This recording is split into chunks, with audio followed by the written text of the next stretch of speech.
For each description below, determine if the scenario can be modeled with a normal distribution, a binomial distribution, or neither one. The first question says, a package delivery company must reimburse customers when the company loses packages. Historically, the delivery company loses 0.34% of all packages it ships.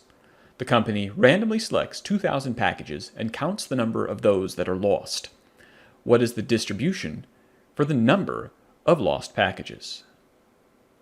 Now, the first thing I recommend that we do is look for anything in the question that outright declares that it's normal or binomial. This question does not have any such words in it. So let's look at the information they do give. We have a percentage and we have a sample size. This is a hint that this could be binomial. But there are 4 rules to check if a distribution is binomial. Number 1, we must be asking a yes or no question. There must be conditions for success or failure. Number 2, we must have a fixed sample size. We must also have a fixed probability. And all of our samples must be independent. It means they are not allowed to affect one another.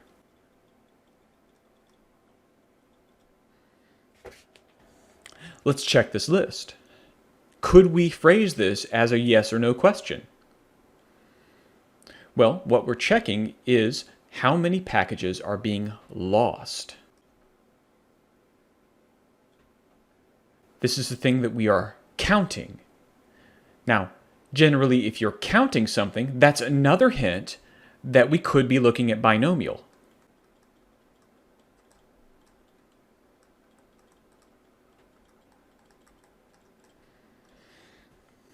So I would say we do have a yes or no question in that we're asking, is it lost? Now, do we have a fixed sample size? We're told that we have selected 2,000 packages and we're looking at all of them equally. So we do have a fixed sample size. We also have a known probability, 0.34%. This was given to us directly.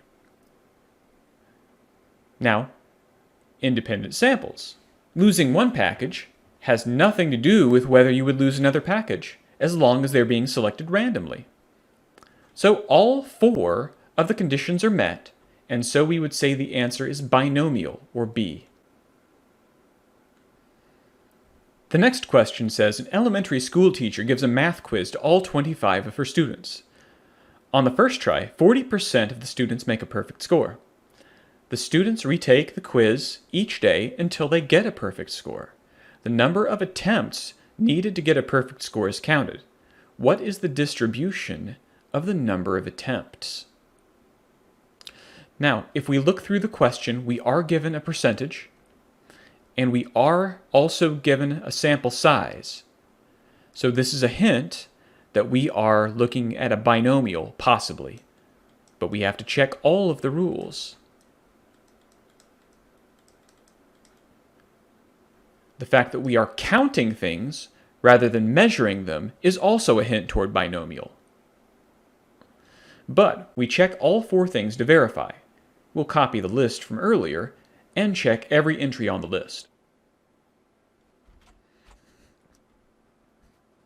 Now first, we ask ourselves, is this a yes or no question? Now we could phrase this to say, did we get a perfect score? So, if we're only asking yes or no, did they get a perfect score, we can say that this could be phrased as a yes or no question. Now, as for a fixed sample size, we do have 25 people. That is a fixed sample size. Now, let's talk probability.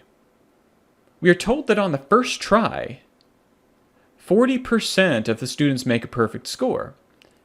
However, we could say that that probability might not be the same the second time they take it, because they've already seen the test once. So the probability could change on a retake. So condition number 3 is not being met. So based on this, we can say it is not binomial. We also have no evidence in the question that this could be normal. And so based on that, if we've eliminated binomial and we have no evidence that it's normal, we would answer C, that this distribution is neither binomial nor normal. Our next question says that the length of bolts made in a factory are normally distributed with a mean of 20 millimeters and a standard deviation of 0.05 millimeters. What is the distribution of the bolt lengths? Now, notice we are given a mean and we are also given a standard deviation. If you see a mean and a standard deviation, that is a hint that it could be normal. But by far, the biggest giveaway is the words normally distributed written in the question. Since we are told outright it's normally distributed, we don't have to ask any more questions, and we can just say, A, this is normally distributed. Our next problem says fares for taxi rides in a certain city have a mean of $21.82 and a standard deviation of $4.91. A histogram shows these fares have a shape that is skewed right. A researcher takes a random sample of 75 taxi fares from the city and finds the sample mean. What is the distribution of sample means? Now, we are given a mean and a standard deviation once again. This is a hint that this might be normal. We do, however, have a piece of information that seems to be contradictory to that. It says that we are skewed right. So it also seems that we should say neither to this. However, there's one mitigating piece of information.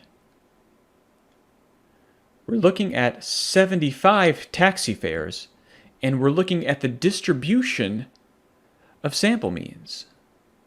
So let me draw a picture that represents what we're doing. The white circle represents the population, and each red circle I'm drawing is a group of 75.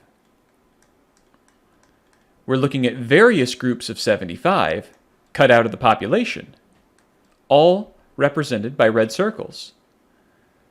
And they're asking, what is the distribution of sample means? Now, in Math 152, the general rule is if our groups are bigger than 30, we can say that that's a big enough sample to where our groups of means will be close enough to normal to where we can symbolize it as normal. Now, if this had been smaller groups, that may not be the case. But with our n at 75, we are significantly higher than 30. So we're going to go ahead and treat this as normal. And we're going to do this even though it's skewed. So our answer, unexpectedly, will be A, not C, because we are looking at sample means of groups, and we have a large enough group to where we can treat it as normal.